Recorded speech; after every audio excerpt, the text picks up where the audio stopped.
Welcome to the Healthy Skin Show with Jennifer Fugo, where we're flipping everything you've been told about your chronic skin issues upside down and connecting you with alternative solutions your dermatologist never told you about. Welcome back to episode number 148 of the Healthy Skin Show.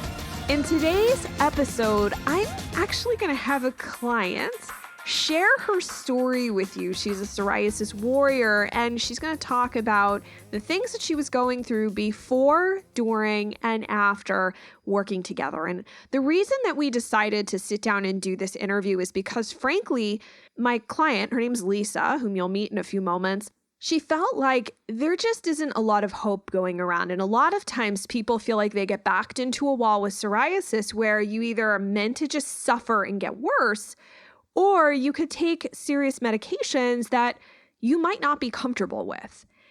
And there seems to be no real middle ground, and dietary things don't necessarily work. Lisa has had a really interesting journey that I know many of my listeners can relate to. And so she was actually more than happy to share her experience with each and every one of you, not just as a reminder that, yes, there are other things that you can do and there are other ways that you can approach your psoriasis, but also to give you hope and remind you that you are not necessarily doomed to living this progressively worsening situation within your body of feeling worse and worse, more pain, more psoriasis lesions, becoming increasingly tired and just suffering. She just wanted people to know that there are other ways and to give you hope, because the little ounce of hope that she had left when her and I connected was a huge springboard for her to get where she is now. Before we dive into the conversation with Lisa, I wanted to take a listener's question. And one of the reasons why is because the question is about psoriasis. So it seemed pretty on point given what the interview is about today. This question was submitted by one of our listeners named Julie. I'd like to know the best way to help heal scalp psoriasis. It would be very helpful if you could give me any tips or any ways I can help to manage quite an insatiable itch. I'm treating it from the gut, obviously inside out, have done for many years. I do have MS and some other health conditions, including endometriosis, but the scalp psoriasis is much improved, but I do still have the itchy, flaking and dryness, and I certainly don't wear black tops. Okay, thank you.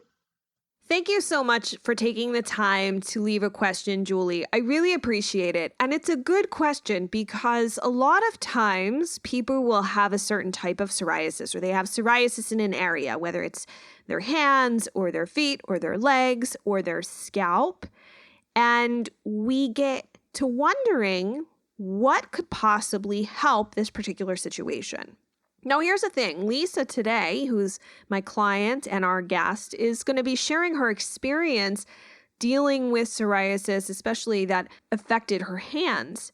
And you might think, as a person who has psoriasis all over their scalp, that this conversation and the steps that she took doesn't apply to you because they're in different areas.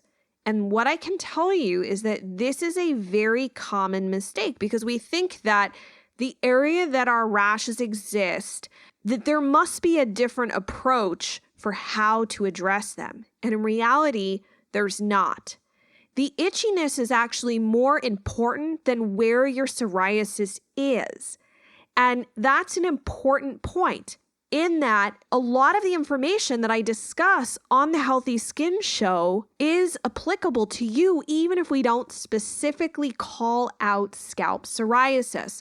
So what I'd like to invite you and everyone else listening to this who says, oh no, I have inverse psoriasis or hand psoriasis or psoriasis on my shins or only in my armpits and elbow pit, whatever on my face, it doesn't matter. That's the thing. And because we're so used to the conventional approach to things where we kind of slice and dice the body up into parts and you only see this person for your brain issues and you see this person for your heart issues, we kind of got the same mentality going when it comes to psoriasis, for example. We think that there must be a different way to deal with it simply because it's in a different area. And I want to encourage you to walk back that idea and say, okay, maybe the significance of the scalp issue has something to do with the hair follicles. It's possible. However, the way that you would go about addressing it and looking at the root causes would be identical to the person who has psoriasis on their feet, their shins, their hands, or anywhere else.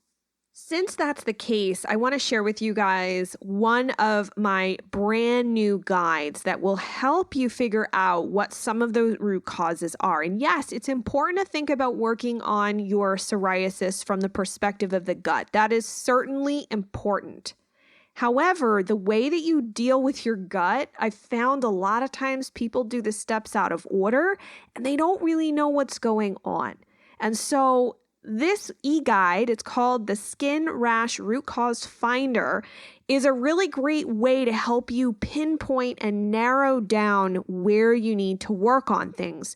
I'm going to share a link to where you can grab that handout, which is actually a 16-page booklet. Don't worry, it's not a 16-page book filled with all sorts of lengthy reading and such. It's actually a great workbook, and I use this process with my clients, and I found that a lot of people who've gone through this process and used this ebook have gotten some really great answers and clarity around what they need to do in order to focus on their particular issues.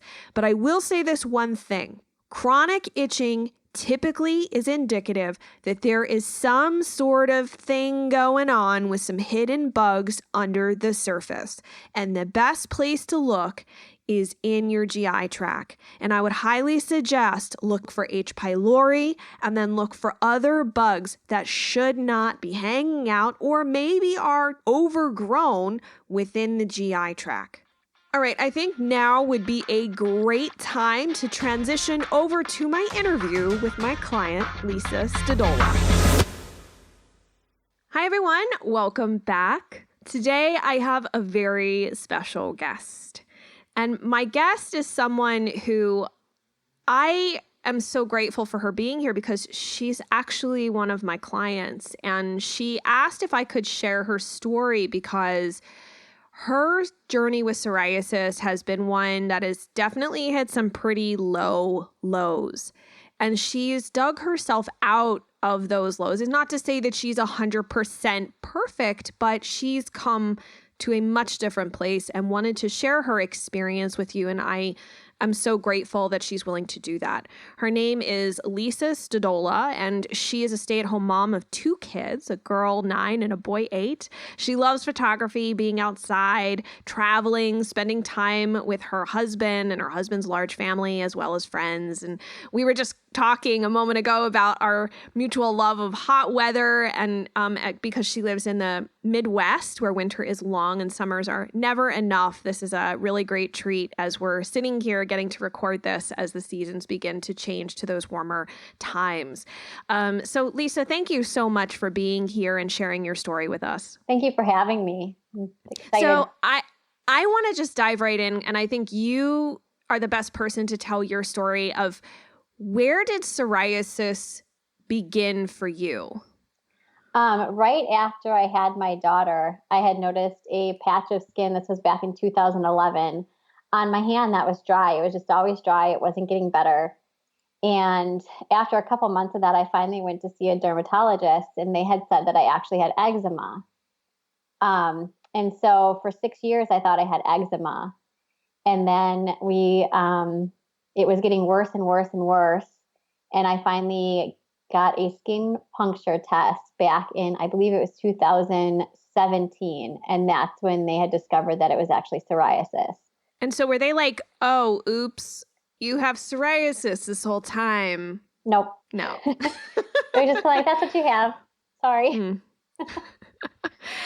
And so I assume at this point, like, what type of medications had you been using? Oh my gosh. I think every cream out there I had tried, steroid creams, Eucrisa, I had tried, oh my gosh, just everything. I can't even list them all. And it was almost like they would work for a week, maybe if I was consistent. I was actually a little afraid to use the steroid creams just because you had heard so many things about, when they stop working, it could be terrible. And so I used very minimally, but enough to feel like, well, I'm using it where it should do something. And it just wasn't doing anything. And then they switched me to some oral pills. And then eventually I went to Humira. Yeah. Well, why did you not? I know you were saying you didn't really end up even staying on Humira. No, I took it for 4 weeks. And on the fourth week, it almost felt like I broke out in hives. I was itching terribly all over my body. And then I also noticed that my psoriasis it was mainly on my hands and my feet. Those were the worst areas. But then after the Humira, it started going all down my neck and into my scalp.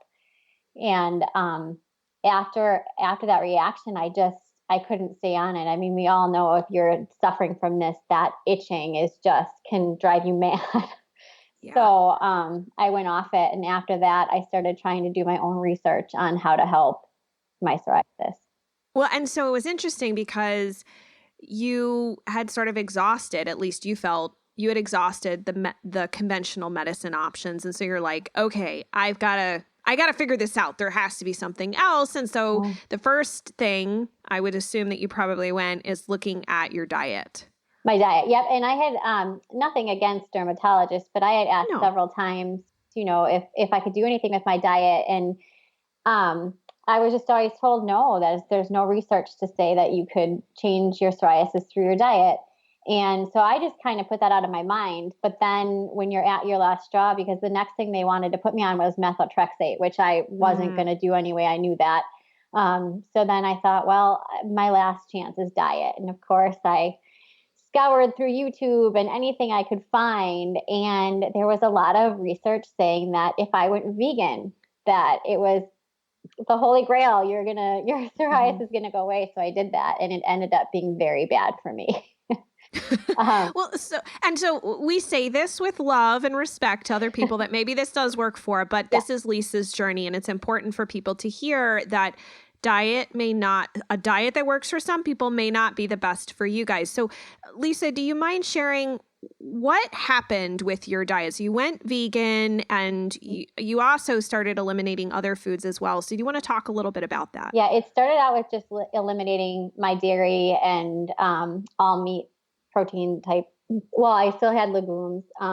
But then you would hear that nightshades would have a bad reaction for psoriasis. So then I cut out nightshades. And then you're hearing sugar. Anything with sugar could have a flare up. So then I'm getting rid of anything with sugar. And it was down to where I was eating a banana a day because I was so afraid to eat anything else. And that was probably 2 weeks of just water and a banana. And that was after 3 months of already dieting with a vegan diet.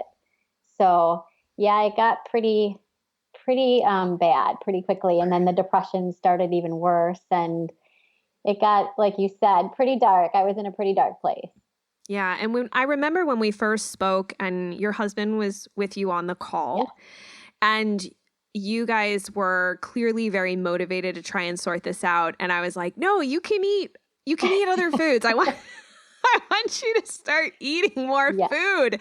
And you were very apprehensive. You were very afraid. Do you want to talk a little bit about that fear that you had developed around eating food as a result of this excessive cutting out or elimination of food? Yeah. Well, interestingly enough, when I had first started going vegan, I had this, I would say 2-week period where I felt great. My skin almost felt like it was getting better. I hadn't slept well in years. Like I didn't realize how bad my sleep was until I realized what sleep actually was. But that 2-week period, I'm like, oh, food is, everything. Here I'm feeling so great. But then all of a sudden it was this huge dip. And so I'm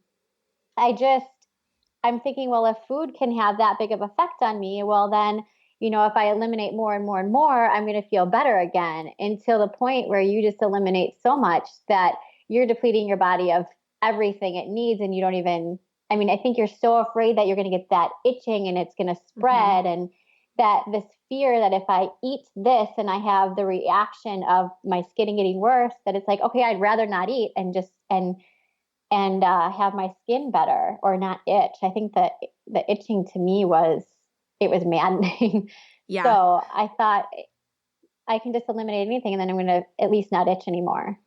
Yeah. And what we discovered, right, was your thyroid really needed help. Yeah.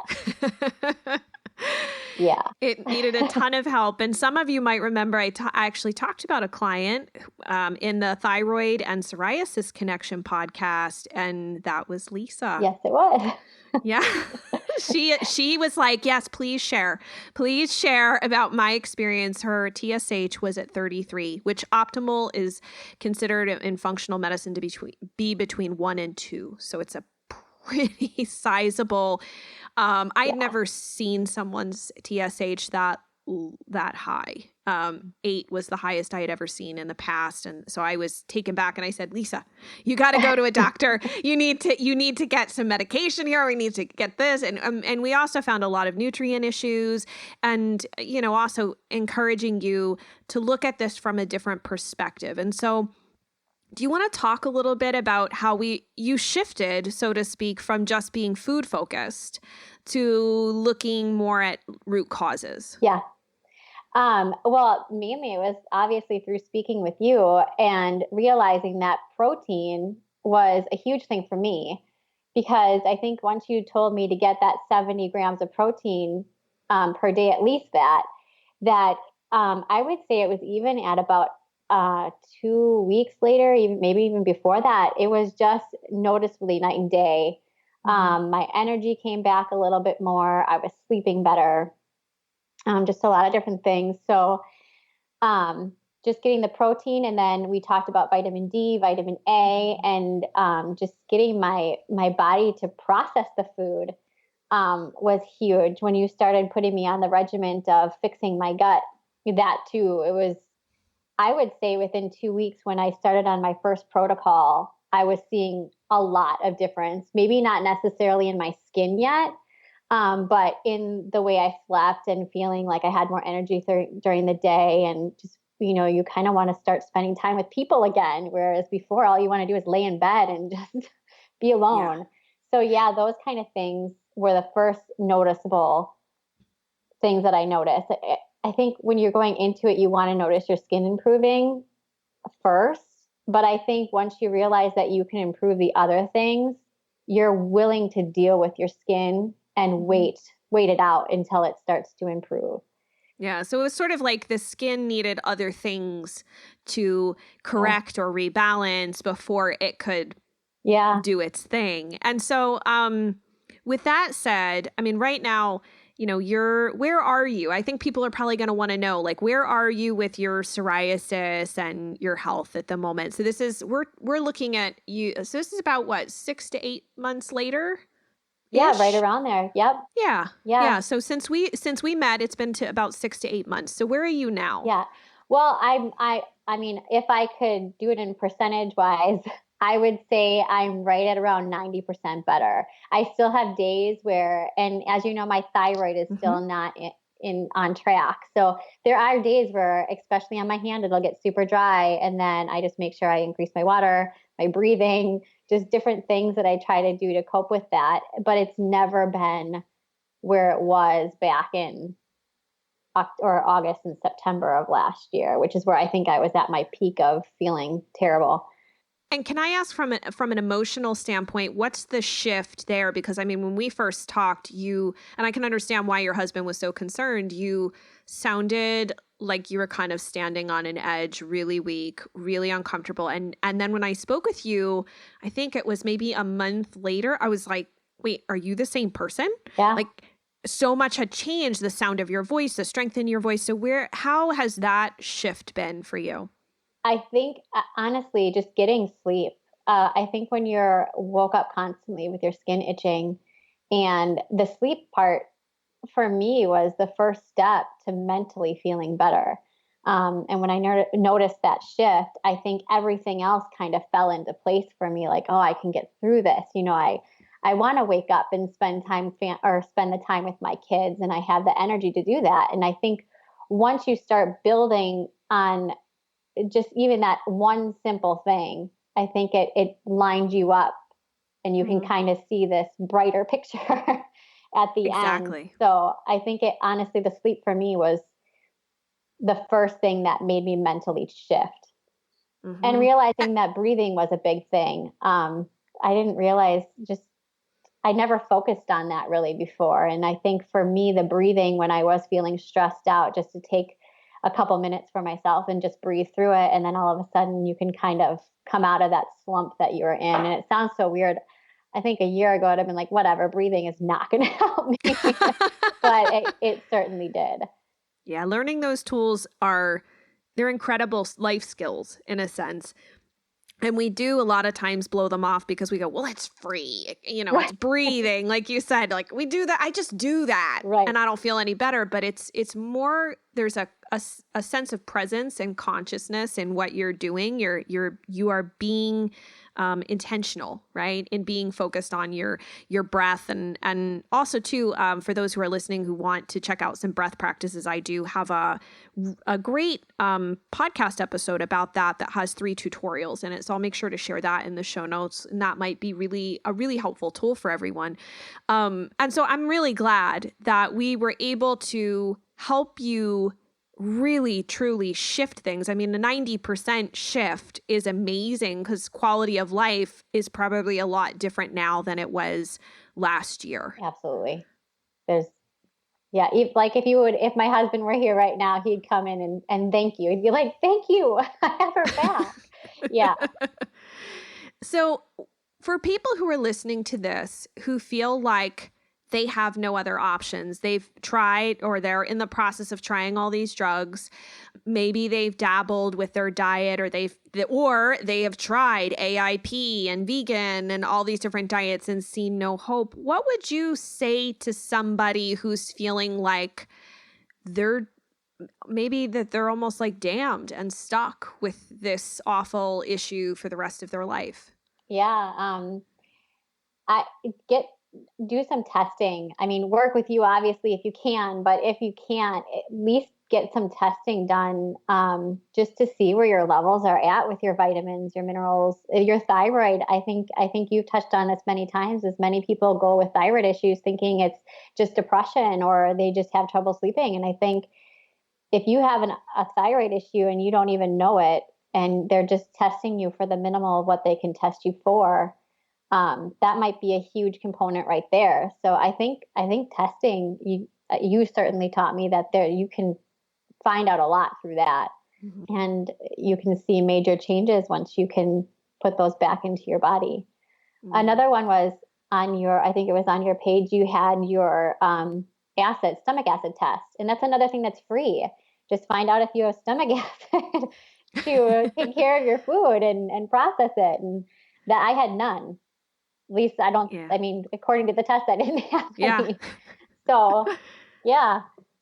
And so too, do you think that if you were in a really dark place, and if you think back to where you were before, and for people who are there, do you think that in coming through everything that you've experienced, that there is potential for change, for hope, and maybe what do you wish someone could say to you in that moment? You might not be 100% ready to hear it, but what would you have wished someone would have said to you at a certain point? If you take care of your body, you can see improvements. Now, like you said, it might not be 100%. It's not going to be overnight. I think we all, with the way that, our medical, going to the doctor, everything's this Band-Aid approach. It's going to be really quick. You're going to feel better within 2 weeks. So if not, come back and see me type of thing. And it's not going to be this quick overnight where you're going to, be 100% better.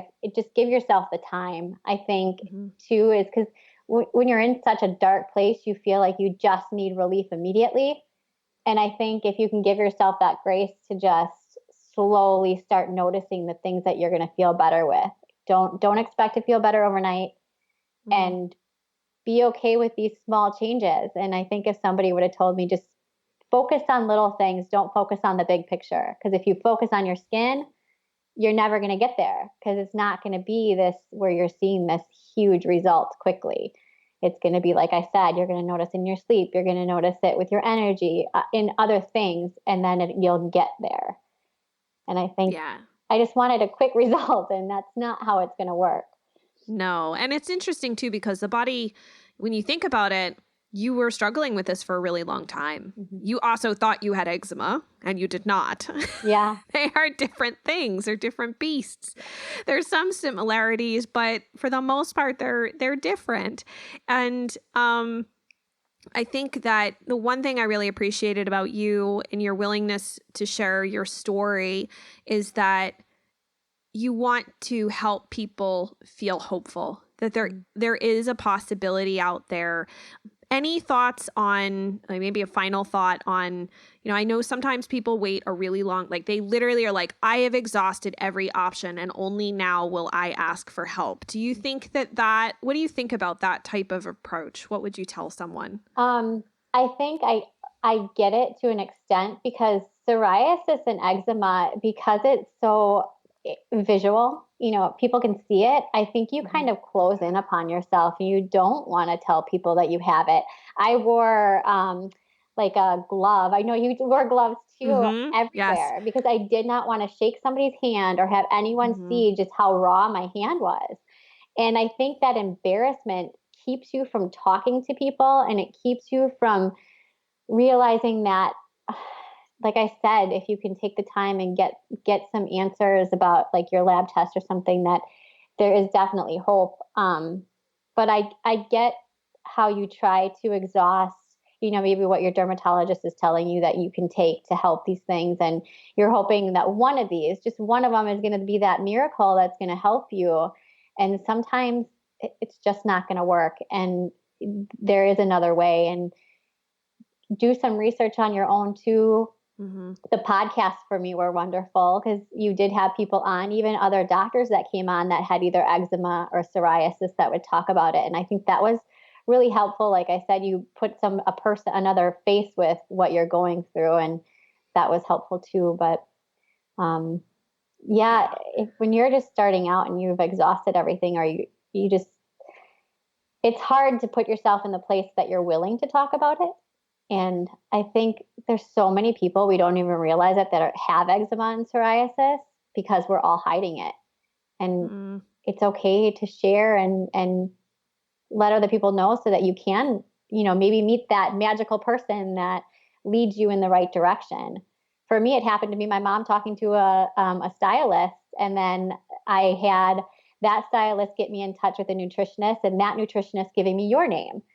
But my goodness, that is so random. I did not know that. Yep. She was a nutritionist here, and she's more longevity. And she's like, I would love to help you. I'd love to work with you. But there's a woman named Jennifer Fugo that deals with skin and gut. And I think you need to go with her. And so, it was, like I said, if you can put yourself out there and just give yourself this sense of saying, there's nothing wrong with me. I'm just dealing with this thing that is not something I want, but it can get better. Yeah. I think it's the embarrassment more than anything.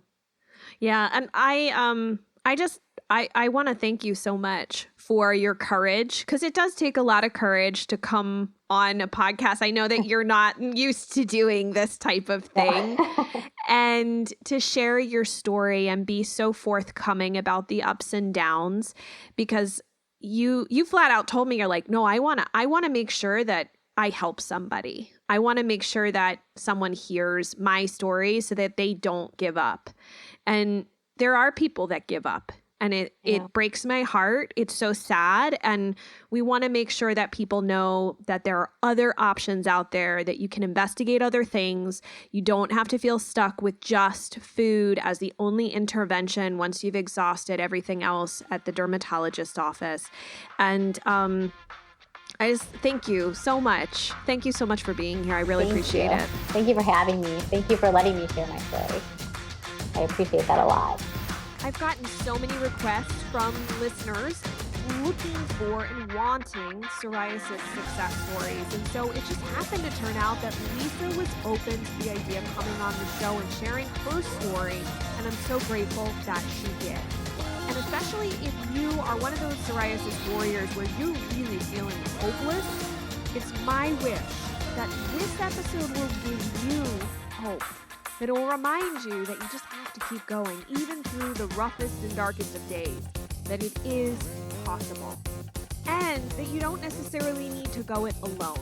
Lisa was struggling for so long on her own and reaching out for help, realizing the value in having a partner in crime, or as I like to call it, a co-pilot, can absolutely be beneficial and help put pieces together that you wouldn't even know about or see. All the information, links, and even that e-guide, my skin rash root cause finder, can be found over at skinterrupt.com/148. And if you've got questions or comments, head over there, leave them on the blog. That way we can keep the conversation going. And if you know someone who really needs to hear this story today, they really have lost hope, they're just down in the dumps, and need a reminder, a real pick-me-up of what is possible, please share this episode with them. That way, Lisa's journey can help instill within them that fire to keep on going and looking for answers. And before you head off for the rest of your busy day, it would mean a lot to me if you take a moment, head on over to your podcast platform of choice, rate, leave a review about the show, and then hit the subscribe button so the next episode lands on your mobile device. Thank you so much for tuning in, and I look forward to seeing you in the next episode.